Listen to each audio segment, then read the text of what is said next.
I could never put it in words how grateful.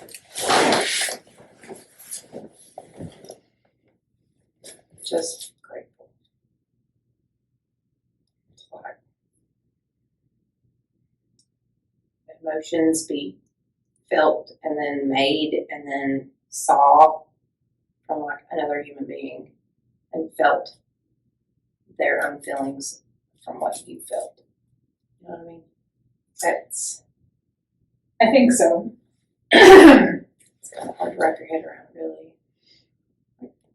I put a lot of feel. I'm going through something or whatever. I paint it.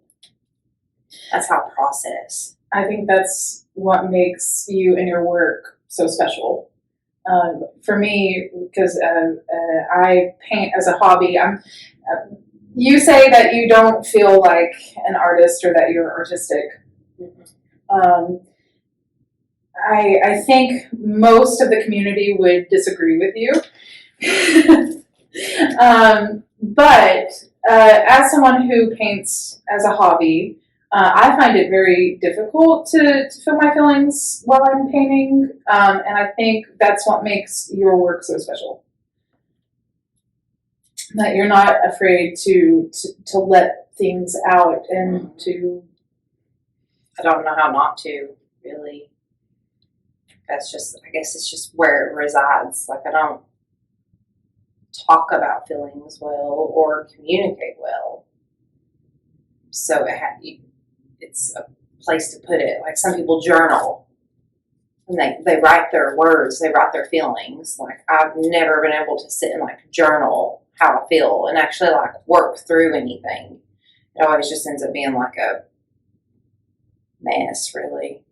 After I go back and read it again, I have no idea what it is I even wrote because it's just all over the place. Like, when I paint, I feel like I can like make something of what I'm feeling, and then something comes of it at the end of it. So I actually like process through situations or like feelings I don't even realize that I'm feeling until I start painting them. I just know, like, I feel dark one day, but then somehow when I'm painting, I can like see the image there in the paint, and things just start coming out to me. Just like, did you watch that video? I painted live here one day. I ended up making a chicken.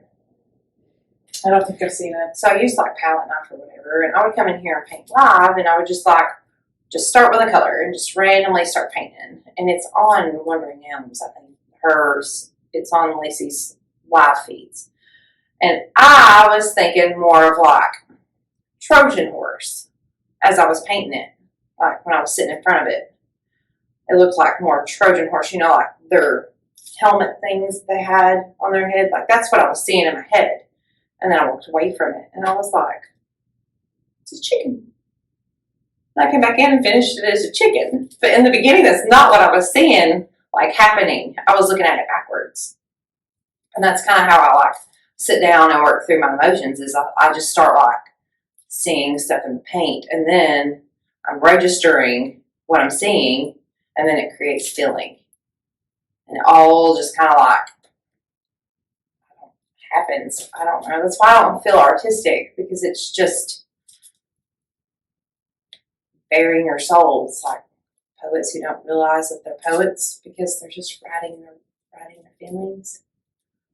It's kind of the same way, I guess. The following are statements from those who nominated Megan for this award. I think she has worked extremely hard to improve art in the county. She's always there for her fellow artists and would help anyone at any time. Her art is her outlet and the passion in her life. She tries to show that everyone is different, but they all have something beautiful. She has done a couple of art classes where she allows people to feel themselves versus the rest of the world. She is an amazing human being. She lets her feelings out in painting and believes art is therapy.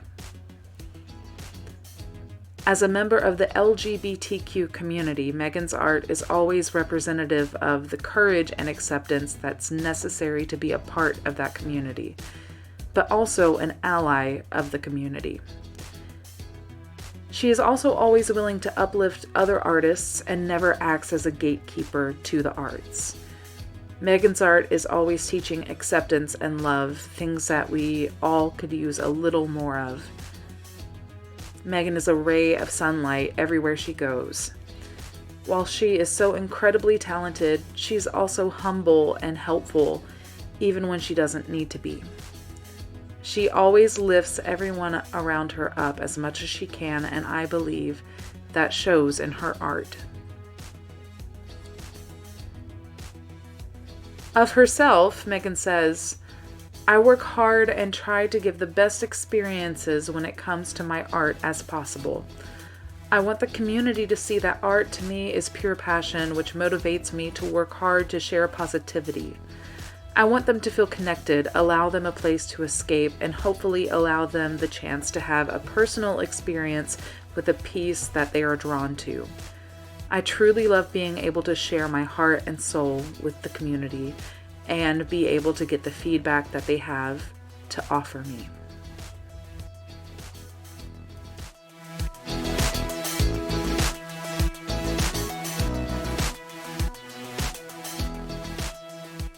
Is there anything that you would like to share with our audience at Watershed and at Chill Out and Proud to encourage them to continue pursuing art?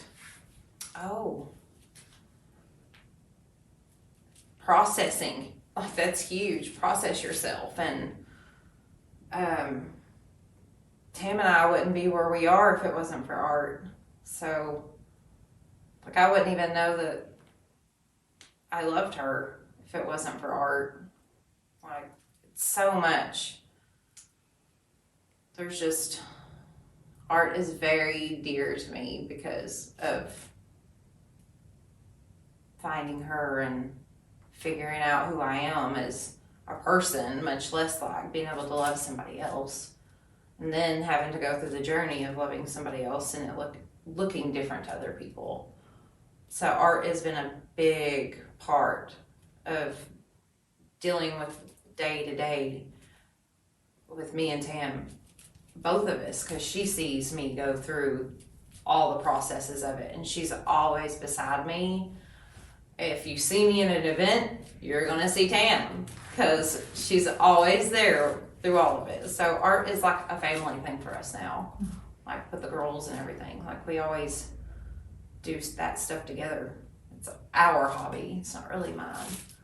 Like, she's the one that pushes me the most. So keep painting and keep arting. Chill Out and Proud. I'm so proud of you guys. Oh my gosh. It's not, I mean, Watershed is just a sponsor. Fabulous. You know. I mean, it's fabulous. And Watershed is fabulous. Oh, thank you. And I'm so excited to see what you guys are going to be doing.